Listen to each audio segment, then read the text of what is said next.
Good evening. I hope I caught you at a good time. Do you have a moment for me to give you some Bible this evening? The title of today's message is Learn to Turn Your Problems into Opportunities. And this is going to be a series of looking at different people in the Bible. Today we're looking at Shadrach, Meshach, and Abednego. We're in Daniel chapter 3. I'm going to be reading verses 16 through 17 and then 23 through 25. And then I'm going to finish it off with verse 28. And I'm going to just get straight into it. And it says, Shadrach, Meshach, and Abednego answered and said to the king, O Nebuchadnezzar, we have no need to answer you in this matter.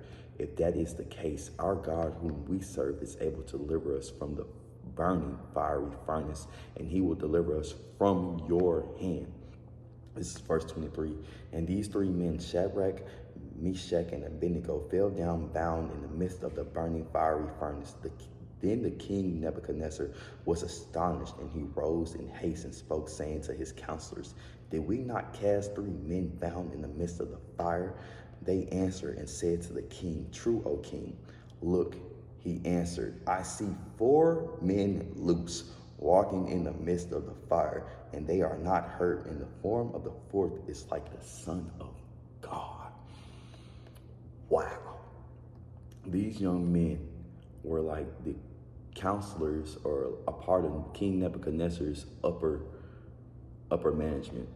And when King Nebuchadnezzar had introduced this thing into the law, when the music plays around, everybody in the nation is supposed to bow down to him. Well, they had a problem with that. They're not bowing down to anybody because they only serve Yahweh. They only serve the Lord, the one true God. And the problem was because they wouldn't bow down, they was going to be cast into the fiery furnace.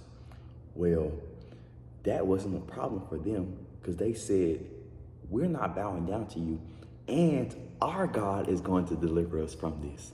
And then this is the most powerful thing. In verse 28, it says, Nebuchadnezzar spoke, saying, Blessed be the God of Shadrach, Meshach, and Abednego, who sent his angel and delivered his servant who trusted in him.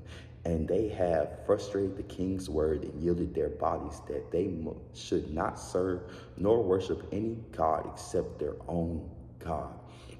Back in that day, whenever the king spoke, that was it. That was law. So for it to be where these men are no longer just in the fire, but walking around the fire unbound, that was unheard of, spectacular. So let us learn today that turning our problems into opportunities to exalt God. With that being said, I love you. Jesus loves you. I hope you have a phenomenal